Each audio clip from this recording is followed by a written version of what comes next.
almost there. The engine is in, and for the most part, the wiring harness is set up. So we got a few more things to go. I'm gonna let John tell you about what's next, what we're doing, and then what our next step will be. All right, so this is the 4L60E. This is the original transmission for this Blazer.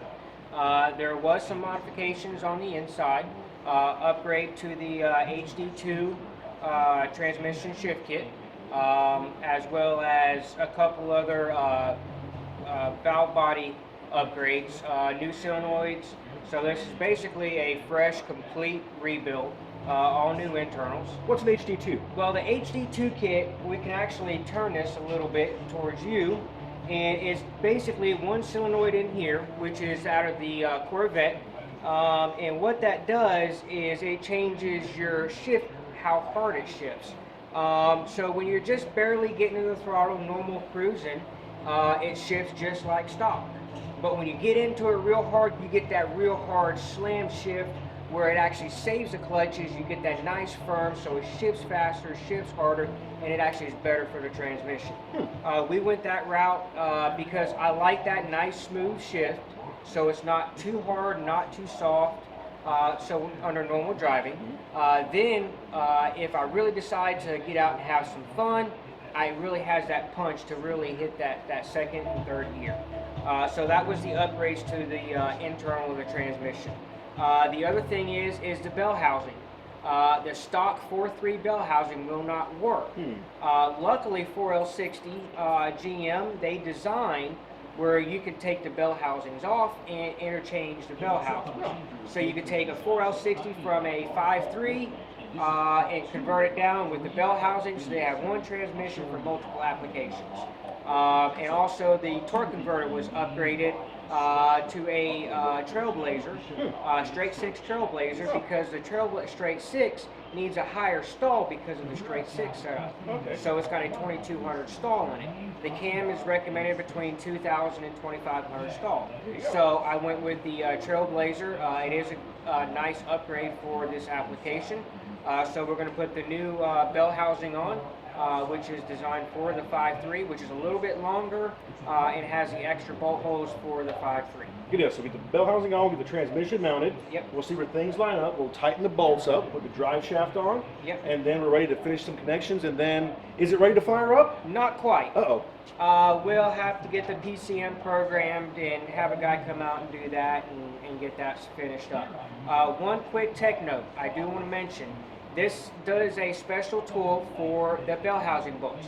This is what they call a Torx Plus 50. And what it is the grooves on the side are not sharp like a traditional Torx.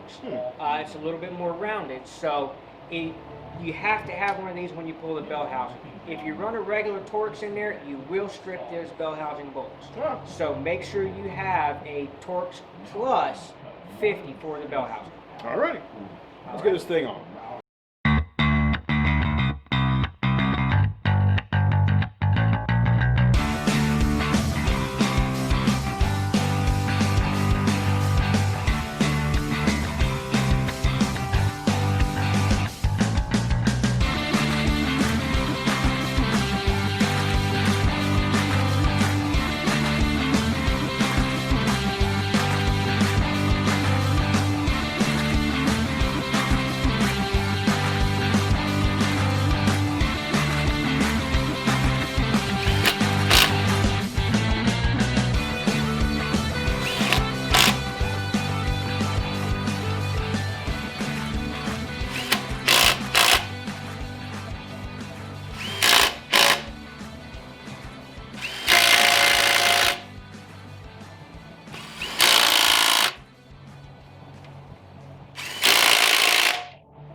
that's all the way in.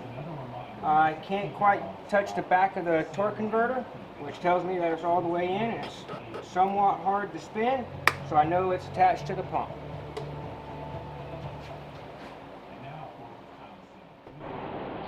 Alright, so this is what we've done.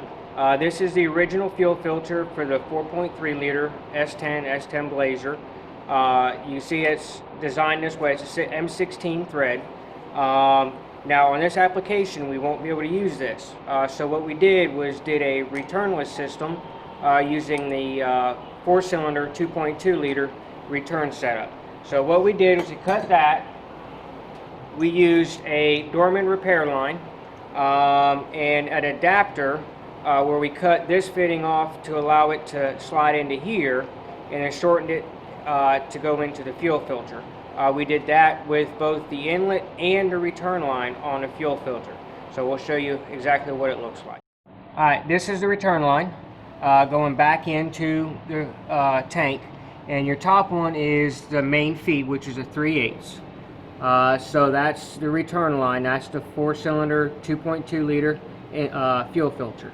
So what we did was we took unions and unioned both the 3/8 and the 5/16 for this application. All right, so this filter will supply enough fuel for the V8, is that correct? Yes. All right, and then so that's just the filter itself, not the pump, is that correct? Correct, that's just the fuel filter, and it's got the built-in pressure regulator.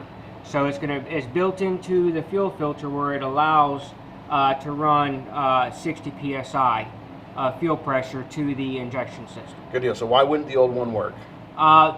Because the way the returnless system is on this fuel injection, on this application has the returnless system. So it's built in, there's not a return line on my fuel rail. A lot of the LS 3s and the newer model 5.3s are returnless. So that's why we went this route, is so we wouldn't have to do modifications to the fuel rail. Sounds good to me. This is a fuel line setup for the 4.3 to 5.3 conversion. So this is what we're going to be doing with the LS swap fuel line system. This is an adapter, goes from a M16 to your 3/8 nylon fuel line.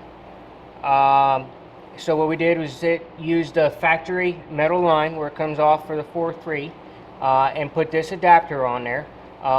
It's the M16 to 3/8 adapter for the nylon line. So what we're going to do is heat this nylon line and seat it into the adapter and put a fitting on there to lock it in place, and then we're going to basically have it feed right into the fuel line right here, and that is going to be the simple setup for the fuel. Sweet.